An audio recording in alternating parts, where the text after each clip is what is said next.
Do you ever stare at a textbook and feel your energy just drain away? It's like starting a video game on the hardest difficulty with no tutorial and the controller is broken. You know you have to do it. You know there's a big goal at the end, but the process itself feels like a total drag. It's slow, it's boring, it's anything but fun. What if I told you that you could flip a switch? What if studying could feel less like a chore and more like your favorite game? Imagine this. You sit down to study. You feel a jolt of excitement. You know exactly what your mission is. You can see your progress bar filling up with every problem you solve. You're earning points, unlocking achievements, getting little rewards along the way. It sounds a little crazy, right? But it's not. It's a simple, powerful method that uses the same tricks video games use to keep you hooked for hours. This isn't about working harder. It's about working smarter and a lot more fun. Beat boredom, level up. We're going to take all the dull gray parts of studying and splash them with the bright, exciting colors of a video game. We'll turn that mountain of homework into a series of fun, bite-sized levels. You don't need any fancy equipment. You don't need to be a gamer. All you need is a willingness to try something new, something that might just change the way you see learning forever. Ready to press start? Let's get right into it. This method has worked for countless students who thought they were doomed to a life of procrastination and last-minute cramming. It's about rewiring your brain to crave the small wins that lead to big victories. I promise you, by the end of this, you will have a handful of simple, clever tactics that you can try out the second you finish watching. So, grab a notebook or just open your mind. Your first quest is about to begin. Let's do this. Let me tell you a quick story about a guy named Sam. Sam was the king of "I'll do it later." His desk was a monument to good intentions, covered in unopened books and half-finished notes. When it was time to study for his history exam, the dread would set in. He'd open his textbook, read a single paragraph 5 times, and somehow remember nothing. His phone would buzz. A new video would pop up. Suddenly, an hour had passed and his history book was still waiting patiently on page 1. It was a cycle of guilt, boredom, and panic. One evening, while miserably failing to study, Sam noticed something. He had no problem spending 3 hours trying to beat a difficult level in his favorite video game. Why? The game gave him a clear mission. It celebrated small victories. It showed exactly how close he was to leveling up. He thought, what if I could make my history chapter feel like that? So, Sam decided to run an experiment. Read 3 pages and write 5 bullet points. 25 minutes. Timed quest. 10 points and a 5-minute break to watch a funny cat video. The ticking timer added a sense of urgency. The clear, tiny goal felt achievable. He wasn't studying history. He was on a quest. When the timer dinged, Sam had actually done it. He'd read the pages. He'd written the notes. He felt a small but genuine rush of accomplishment. He gave himself the 10 points and enjoyed his cat video guilt-free. Then, he did it again and again. By the end of the night, he had studied for 2 hours, but it felt like a series of fun, 25-minute sprints, not a long, grueling marathon. Sam had stumbled upon the secret. He had turned his biggest dread into a game he was actually starting to enjoy winning. Stick around, I'll show you exactly how to build your own study game, step by step. So, what happened to Sam? Did he discover some magical study potion? Not at all. He simply tapped into the basic wiring of the human brain. Video games are masterclasses in psychology. They are designed to capture and hold your attention. They give you a constant stream of positive feedback that releases dopamine. It's the same chemical as a delicious slice of pizza. It's the same chemical as getting a like on a photo. Your brain loves clear goals and immediate rewards. In games, you always know what to do next. Collect 10 gold coins. Defeat the mini-boss. Find the hidden key. Completing tasks gives you points. Or a cool sound effect. Or a new item. This creates a powerful feedback loop. Do the thing. Get the reward. Feel good. Want to do the next thing. Studying usually feels like the opposite. The goal is huge and vague. Pass the final exam. The reward is weeks or months away. So borrow game design. Break finals into tiny, game-like missions. Create your own feedback loop. Each small quest gives a little dopamine hit. Your brain links studying with satisfying wins. All right, it's time to stop talking and start doing. Let's build your first study level. The most important rule in any game is to know your objective. So before you do anything else, you need to define your quest. Don't just say, I'm going to study biology. A good quest is specific and measurable. I will read pages 45 to 50 of my biology textbook. I will complete 10 practice problems for my algebra homework. It's clear. You know exactly when you have won. Once you have your quest, you need to set the game clock. This is where the pomodoro method comes into play. You set a timer for 25 minutes, and you work with intense focus. No phone, no distractions, no getting up for a snack. For those 25 minutes, you are in the game zone. When the timer goes off, you stop, even if you're in the middle of a sentence. This 25-minute sprint is one round, or one level. After your 25-minute level, you get a mandatory 5-minute break. Stretch, grab water, listen to one song, do a few jumping jacks. After 4 rounds, you earn a longer break of 15 to 30 minutes. Now that you've got your quests and your timer, let's add the really fun part, the scoring system. Every good game has points. They turn abstract work into a concrete score you can track and improve. You don't need a complicated spreadsheet. A piece of paper will do just fine. Assign point values to different actions. Completing a 25-minute round per 10 points. Reading a chapter per 20 points. Solving a tough problem for a 5-point bonus. You spend them on rewards. This step is crucial. It closes the motivational loop. Keep rewards small and immediate for smaller totals. 25 points, 10-minute social break. 50 points, unlock an episode. 100 points, order takeout. Make your progress visible. Draw a progress bar and fill it as you earn points. Create badges or achievements. Pomodoro Pro, Concept Conqueror. Write Study Quest at the top, add the bar, add a simple legend. You've built the UI for your personal study game. Grab a pen, jot one quest, draw one bar. Start with just one 25-minute round today. Every great game has its challenges. You can't just breeze through every level, collecting easy experience points. That's the grind, the warm-up. The real test, the part that makes you a better player, is when you finally reach the end of the world and face the boss. In studying, a boss battle is that one chapter that feels like it's written in another language. It's that complex scientific concept that just won't click, or that practice exam that feels utterly impossible, designed to crush your spirit. It's the moment you think, I'm just not smart enough for this. But that's not a fact. That's just the boss's theme music starting to play. So, let's reframe them. These aren't just difficult topics. They are epic boss fights. And every epic boss needs a name. Give them one. You're not struggling with organic chemistry. You're facing OChem, the shapeshifter. It's not just verb conjugations. It's the final fortress of French verbs. That intimidating history essay? That's the Chronos Tyrant, a beast that twists time and narratives. Naming it makes it a target, something you can conquer. Bosses don't go down with the same button-mashing tactics you used on low-level enemies.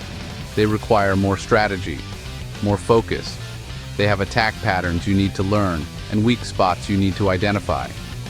Maybe you need to break the fight into phases. Phase 1, just define all the key terms. Phase 2, work through the first 3 example problems step by step. You need a special approach, and every hero needs their inventory of special items. Use your power-ups. Is an idea too tangled? Activate the clarity charm and mind map it, drawing connections until the whole picture emerges. Feeling shaky on a concept? Use the Sage's Scroll, the act of teaching it to a friend, which forces you to understand it on a deeper level. Brain fog setting in? That's a status effect. Chug a focus potion by taking a short, brisk walk. But here's a pro tip. Don't waste your best items on weak enemies. Save your power-ups for when you're genuinely stuck. If you use your ultimate move on the first slime you see, you'll have nothing left for the dragon.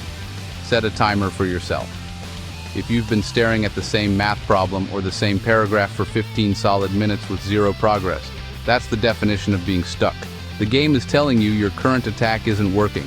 It's time to switch tactics. Activate a power-up. Don't just reread the chapter again. That's like hitting the boss with a weak attack that does no damage. Instead, use the Oracle's Eye. Watch a 5-minute tutorial on that exact type of problem. Or, use the Scroll of Relocation. Grab your notes and move to a different room. The change in scenery can literally give you fresh eyes. Now, while many great video games are solo adventures, epic quests of self-reliance, some of the most memorable, most powerful, and most fun experiences are played with friends. The same is true for your study quest. So, find a study buddy. This is your co-op partner. You don't even have to be studying the same subject. The goal is shared focus. Challenge them to a 25-minute study race. Agree to put phones away, close distracting tabs, and just work. The shared commitment creates a powerful field of concentration. When the timer goes off, that's your 5-minute break. Report your results. I finished 2 practice problems and earned 20 XP. I outlined my essay introduction for 15 XP. Share your point totals. This quick check-in reinforces the progress you've both made. And let's be clear, this isn't about being better than your friend. This isn't a competitive deathmatch. It's a co-op campaign. It's about mutual accountability, shared struggle, and camaraderie. Knowing someone else is in the trenches with you makes the whole ordeal feel less lonely and more like a shared adventure. You can even form a guild and create team quests. Take a huge, intimidating textbook. Split the chapters. Each person is responsible for summarizing their assigned sections and creating 5 to 10 practice questions based on the material. Then, you combine everything into one master study guide. You've just collectively defeated a massive boss and crafted a legendary item in the process. Your next quest is simple. Find a party member, send this text right now. Hey, want to try a 25-minute study race later today? Be specific. Add what you're working on. It makes it real. You might be surprised how many of your friends are also wandering the wilderness, looking for someone to team up with. Alright, we've laid the groundwork. Now let's build your game. To truly make this feel like your own personal quest, you need to customize your console. This isn't a piece of plastic and silicon, it's your personal command center for learning.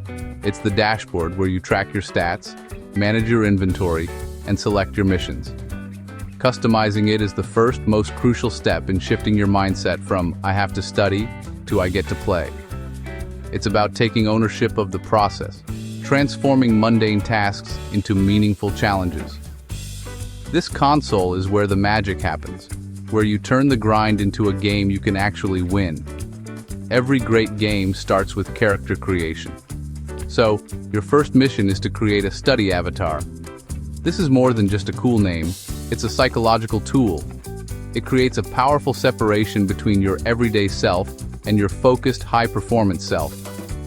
Give your persona a name and a defining characteristic, a special ability. Maybe it's Captain Focus, whose superpower is an immunity to digital distractions. Or perhaps you're the Scholar, a calm sage who can work through any complex problem with logic and patience. If you're tackling biology, you could be the Alchemist, transmuting dense textbook chapters into golden knowledge. Learning a new language? Become the Diplomat, forging connections with every new verb conjugation. The key is to create a character whose traits you want to embody during your study sessions. When it's time to study, you consciously step into the role of your avatar. This isn't just a mental trick. Make it a physical ritual. Maybe you put on a specific thinking cap, or you say your avatar's catchphrase out loud. Captain Focus, reporting for duty. It sounds silly, but this small act of role-playing primes your brain, signaling that it's time to enter the game zone and leave procrastination behind. Next, you need to design your game world. Don't just study, explore new levels, change the scenery. Our brains are wired to respond to novelty. If you always study at your desk, that space can become associated with fatigue and distraction. So, switch it up. Try the kitchen table for a home-based level, a local library for a silent temple quest, or a quiet coffee shop for a bustling city mission. Even small environmental shifts can have a huge impact. Open a window to change the airflow, or play a cafe ambiance video on YouTube to simulate a new location. You don't even have to leave your room. You can create micro-levels. One day it's minimalist desk, with nothing but your book and a pen. The next, it's greenhouse, where you bring in a plant, These small changes keep your environment feeling fresh and help boost your focus by breaking old, tired patterns.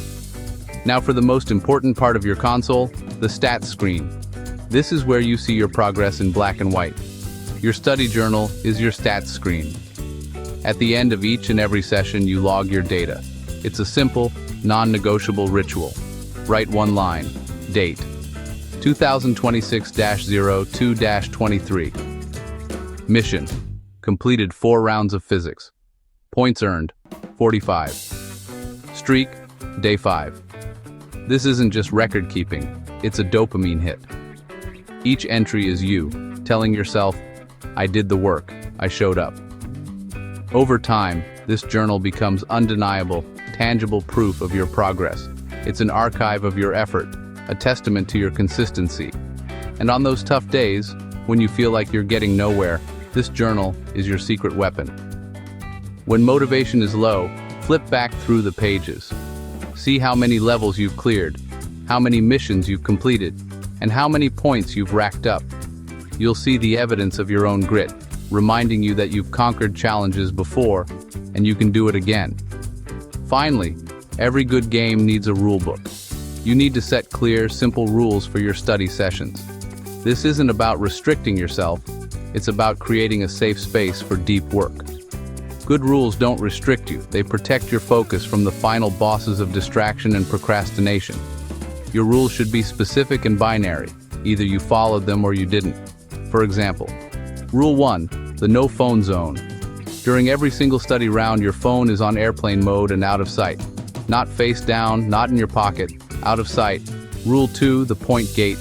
No social media until you've earned 100 points for the day. This turns a reward you'd normally take for granted into something you have to earn.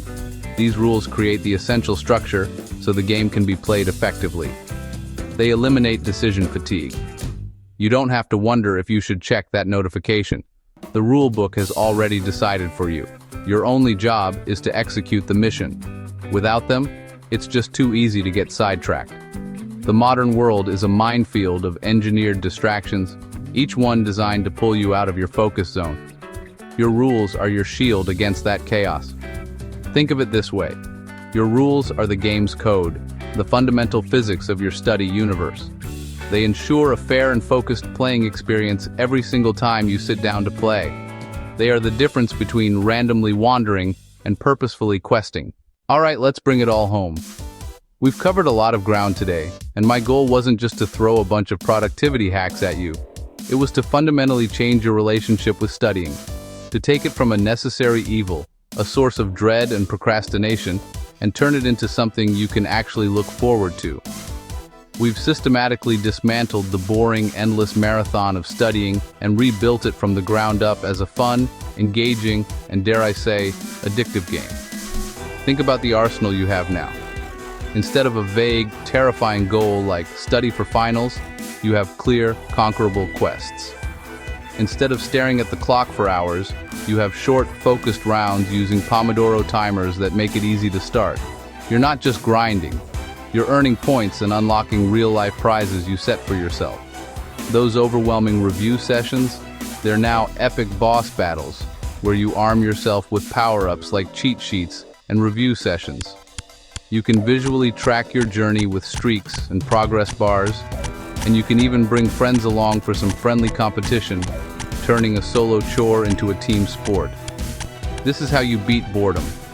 This is how you level up your learning. You now have all the tools, the complete blueprint, to build your own personalized study quest system. This isn't a one-size-fits-all prison. It's a modular toolkit. You pick and choose the elements that work for you, for your subjects, for your brain. Remember Sam at the beginning? Drowning in physics formulas, the textbook felt like a monster he couldn't defeat. From dreading his desk to absolutely dominating his exams. He didn't magically get smarter overnight, and he didn't suddenly start loving quantum mechanics. He just changed the rules of the game. He started ridiculously small. His first quest wasn't Master Chapter 3. It was, read 2 pages of Chapter 3 without checking my phone. He set one timer. He used one sticky note to write down that single quest. That was it. Then, after that first win, he built from there, adding points, then weekly reviews. You can do the exact same thing. The biggest mistake you can make is trying to implement everything at once. That's a recipe for overwhelm. So I'm asking you to forget everything else for a moment. Pick just one thing, the lowest hanging fruit, the easiest first step. So here it is. Your final quest for this video. Try one round, just one. Pick one small, specific, ridiculously achievable task. Not write my essay, but write the first paragraph of my essay. Not study Spanish, but review 10 vocabulary flashcards. Set a 25-minute timer. Put your phone in another room, or at least face down and on silent. And just start. When that timer rings, you are done. Stop working, get up, stretch, and take a guilt-free 5-minute break. That's it. That's the whole quest. Before you do anything else, just see how it feels. Feel that little jolt of satisfaction from checking something off a list? That's the feeling of a completed level. That's the dopamine hit that your brain craves, and it's what will make you want to press start on the next round. If this framework gave you even a spark of hope for your next study session, do me a favor and hit that subscribe button for more practical systems to make life easier. Give this video a like if studying has ever felt like an unconquerable chore. Go ahead and save it so you can come back to it when you're planning for your next big exam or project. And definitely turn on notifications, because we're just getting started with these brain hacks. Now for the real challenge, I want you to commit. Which of these game mechanics are you most excited to try first? Drop a comment below with level up timer if you're starting with a pomodoro round, or level up points if you're going to design a reward system. And don't go it alone. Tag a friend to be your accountability partner and challenge them to join you. Let the games begin. Play the study game, win back your time, learn with joy. Pinned comment, drop your day one score and your avatar's name, we'll cheer you on.